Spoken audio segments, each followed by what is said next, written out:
1000 மிருகங்களோடு நின்றாலும் புலி தனித்து தெரியும்.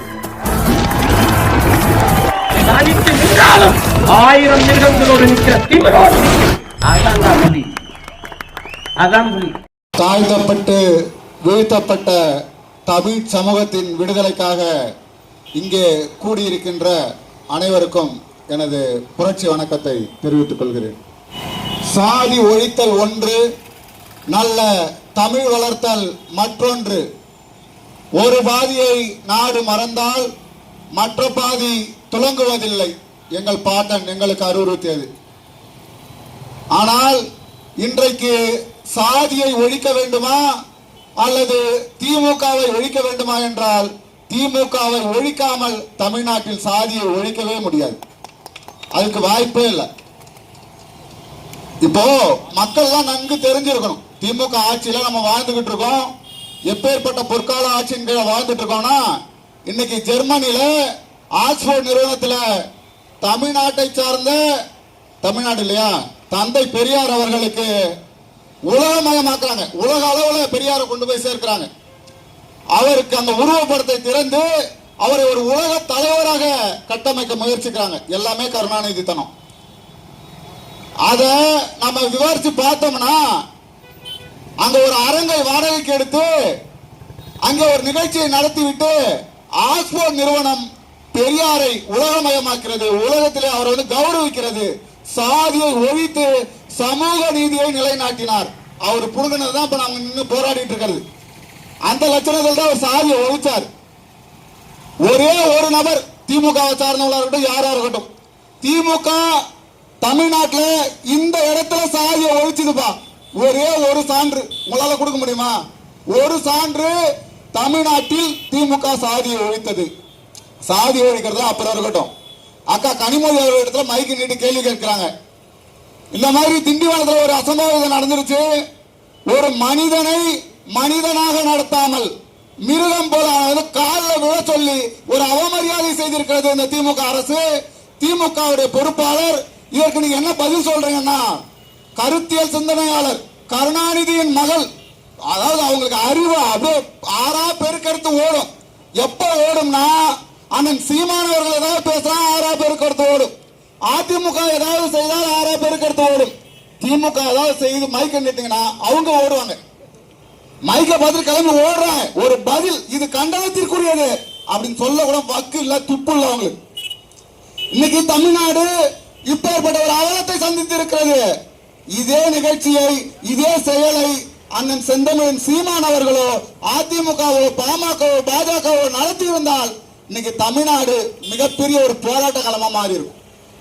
போராடுறதுக்கு வந்துருவாங்க, 32 அமைப்புகளும் வந்துடும். இதுல ஒரு கொடுமை என்னன்னா, இந்தியாவிலே தமிழ்நாட்டில் மட்டும்தான் சமூக நீதி கண்காணிப்பு குழுன்னு ஒன்று இருக்கு. அவர்களுக்கு இன்னொரு பேர் திணல் திணிகள் பேரு. அவங்க அங்க உட்காந்துக்கிட்டு திமுக அரசுக்கு சொம்படிக்கிறது மட்டும்தான். 3 வேலையும் சாப்பிட்டு அறிவாலயத்தில் கக்கூஸ் கழுவுறதை தவிர வேற எந்த வேலையும் கிடையாது அவங்களுக்கு. திமுக எதை செய்தாலும் அதற்கு முட்டு கொடுப்பதற்காகவே ஒரு அமைப்பை அரசு உருவாக்கி வைத்திருக்கிறது. திமுக ஆட்சியில் இது ஒண்ணுதானா? நம்ம பழகிக்கணும், எல்லாரும் பழகிக்குங்க. இது போன்ற அவலங்களுக்கு நம்ம தயார்படுத்திக் கொள்ள வேண்டும். 1 2 இல்ல, மனுஷன் குடிக்கிற தண்ணீர மரத்தை கடந்த அவலம் இந்த திமுக ஆட்சியில் நடந்ததுதான். இது வரைக்கும் அதுக்கு தீர்வு இல்ல. மேல் பாதியில கோவில்ல போய் சாமி கும்பிட முடியாது, கோவிலை இழுத்து பூட்டியதுதான் இந்த திமுக செய்த சாதனை. வேற ஏதாவது சொல்ல முடியுமா? சேலத்துல வீரபாண்டியில ஒரே ஒரு தாழ்த்தப்பட்ட பிற்படுத்தப்பட்ட மகன் கோவில்ல போய் சாமி கும்பிட்டாங்க. அது அவ்வளவு பெரிய கொடிய செயல். அவன் தந்தை தாய் முன்னாடி ஊரை கூட்டி அவனை மிகப்பெரிய அவலமான வார்த்தைகளால் அர்ச்சனை செய்தார் திமுக ஒன்றிய செயலாளர். அவர் மீது எடுக்கப்பட்ட நடவடிக்கை என்ன? ஏதாவது ஒண்ணு 3 நாள் வெளில வந்துட்டார். வன்கொடுமை தடுப்பு சட்டம் வெறும் சும்மா பேரளவில் இருக்கு. இப்போ இப்பேற்பட்ட அநீதி நடந்திருக்கு. அவரை இந்நேரம் கைது செய்திருக்க வேண்டாமா? ஆனால் வழக்கு பதிவு செஞ்சிட்டோம். வழக்கு பதிவு செய்தா சரியாயிடும். நம்ம கூட்டணியில் இருக்காங்க பாருங்க, அவ்வளவு அற்புதமா முட்டு கொடுப்பாங்க. அவர்களுக்கு முட்டு கொடுப்பதை தவிர வேற வாய்ப்பே இல்லை. அவங்க என்ன சொல்லுவாங்க, முதல்வர் சரியாகத்தான் செயல்படுகிறார், முதல்வர் அதை காலில் வாங்கிக்கிட்டாரு, முதல்வர் சாரி சொல்லிட்டாரு. உண்மையிலேயே ஒரு ஆணவ படுகொலைக்கு சாரி சொன்ன ஒரே முதல்வர் தமிழ்நாட்டு முதல்வர் மட்டும்தான், வேற யாரும் கிடையாது. ஒருவனை துள்ள துடிக்க வெட்டி கொள்கிறார்கள், வெட்டி கொன்னதுக்கு சாரி சொன்ன ஒரே முதல்வர் நம்ம முதல்வர். அதை சரி என்று சொன்ன கூட்டணி ஆட்சிகளும் நம்ம தமிழ்நாட்டில் இருக்கிறவங்க தான். ஒடுக்கப்பட்ட தாழ்த்தப்பட்டவர்களுக்காக போராடக்கூடியவர்கள் தான். அவங்க என்ன சொல்றாங்க தெரியுமா? நாங்க தான் அவருடைய தந்தையை கூட்டிட்டு போய் சட்டமன்றத்தில் முதல்வரை பார்க்க வச்சோம். இதுதான் சாதனையா? ஒருத்தனை வெட்டி கொண்டு இருக்கான், அவங்க வீட்டில் இருக்கிறவங்க கூட்டம் போய் முதலமைச்சரை பார்க்க வைத்தால் இது சரியாகிடுமா? நாம யாரும் கேள்வி கேட்கறது இல்ல. எல்லாருமே சொல்லலாம், இதே இடத்துல 2 நாளா ஆர்ப்பாட்டம் நடந்துட்டு இருக்கு, 2 நாளா போராட்டம் நடந்துட்டு இருக்கு, நீங்க 3 இப்பதான் வந்திருக்கீங்க, நீங்க எப்படி அந்த கட்சியெல்லாம் குறை சொல்ல முடியும்? நாங்க குறை சொல்லல, உண்மையிலே நாங்க குறை சொல்லல, எங்க ஆதங்கத்தை சொல்றோம். நீங்க ஏன் போராடணும்? கூட்டணியில் ஆட்சியில் இருந்துகிட்டு நீங்கள் எதற்காக இதெல்லாம் போராடணும்? எங்க அண்ணன் சொல்லுவார், எங்க வீட்டுல இழவு விழுந்துருச்சுரா, நான் அழுவுறேன், கொலை பண்ணவன் நீ என்ன அழுவணும், நீ ஏன் கொலை வந்து ஒப்பாரி வைக்கிற? அப்படிதாங்க பாரு, உங்களால இங்க சட்டத்தை நிறுவ முடியும், அரசுக்கு அழுத்தம் கொடுக்க முடியும். அதெல்லாம் இல்ல, முதல்வர் மிகச் சரியாக செயல்படுகிறார். அதாவது நம்ம எந்த சமூகத்துல வாழ்ந்தோன்றதை நம்ம மறந்துட்டோம். எப்போ 2000 ஆண்டுகளுக்கு முன்பே சொன்னாங்க, சாதி 2 ஒழிய வேறு இல்லை. நம்ம சொல்லுவாங்க, ஆண் சாதி பெண் சாதி 2 சாதி தாங்க. என் பாட்டி சொல்ற, ஆண் சாதி பெண் சாதி கூட இல்லடா, இட்டார் பெரியோர் இடாதார் இடிகளத்தோர். ஏப்பா என்கிட்ட இருக்கிறத கொடுத்தனா நீ பெரிய சாதி, இல்லனா எனக்கு மட்டுமே சேர்த்து வச்சுக்கிட்டனா, எதுக்கும் யாருக்கு எதுவும் பண்ண மாட்டேனா, அவன் தான் இழிவான சாதி. இதுதான் அவங்க எங்களுக்கு கற்பிக்கிறது. ஆனா திமுக ஆட்சியில் அதான் நடக்குதா? காதலிச்சதுக்காக வெட்டி படுகொலை செய்யறான், காதல் செஞ்சதுக்காக. இது முதல் மரணம் அல்ல, 25வது ஆணவ படுகொலை தமிழ்நாட்டில் நடந்துகிட்டு இருக்கு. தொடர்ச்சியா திமுக ஆட்சியில சாதியை வளர்த்து கொண்டிருக்கிறது, சாதி இழிசல்கள் திமுக ஆட்சியிலே தலைவிரித்து ஆடிக்கொண்டிருக்கிறது. இதை கண்டிக்க துப்பற்று கூட்டணி ஆட்சியில முட்டு கொடுத்து கொண்டிருக்கிறார்கள். நல்லா பாருங்க, இதை எதிர்த்து அவர்கள் தீவிரமாக போராட்டம் நடத்தினால், ஆர்ப்பாட்டம் நடத்தினால், இப்படி ஒரு சம்பவத்தை தமிழ்நாட்டில் மீண்டும் செய்ய இந்த அரசுக்கு துணிவு வருமா? எவ்வளவு பெரிய இழிசெயல்! ஒரு அதிகாரிய காலில் விழுந்து மன்னிப்பு கேட்க, அதுலயே ஒருத்தர் சொல்றாரு, அவர் தவறு செய்தாரா செய்யலையான்னு தெரியாமலேயே அவரை காலில் விழ வச்சுட்டாங்க. அப்ப தப்பு செஞ்சா காலில் விழ வைப்பீங்களா? தப்பு செஞ்சா காலில் விழுந்தா சட்டம் இருக்கா? அவர் ஒரு அதிகாரிங்க. நீங்கள் கொள்ளையடிக்க வந்த திருட கூட்டம், கற்றறிந்த ஒரு அதிகாரிய காலில் விழ சொல்லக்கூடிய அவலம் இந்த அரசு செய்து கொண்டிருக்கிறது. இதுவரைக்கும் கைது செய்யல. அப்பேற்பட்ட தொடர்ந்து 3 நாட்கள் 4 நாட்கள் போராட்டம் ஆர்ப்பாட்டம் நடத்திட்டு இருக்கோம். இதுவரைக்கும் அவரை கைது செய்யல, எந்த நடவடிக்கையும் எடுக்கல. அந்த அம்மா ரொம்ப ரொம்ப உஷாரு, போய் அவர் மேல வழக்கு கொடுத்தோடனே அந்த அதிகாரி மேல வழக்கு கொடுக்குது. மன்னிப்பு கேட்கிற சாக்குல என்கிட்ட பாலியல் சீண்டல்ல ஈடுபட்டாருங்க. இதை விட கேவலம் அபத்தம் ஏதாவது இருக்குமா?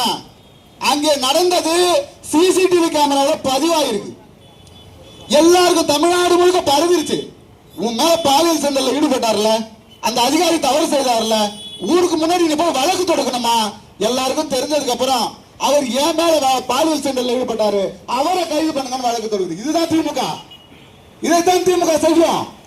நல்லா பாருங்களேன், கள்ளச்சாராயம் குடிச்சிட்டு செத்து போனவங்களுக்கு 10 லட்சம், கள்ளச்சாராயம் குடிச்சு செத்து போனா 10 லட்சம், சாதி ஆணவத்தால் வெட்டி படுகொலை செய்யப்பட்டா 5 லட்சம். அப்போ அங்க எது பெரியது? கள்ளச்சாராயம் குடிப்பதும் கள்ளச்சாராயம் விற்பதும் சிறந்தது.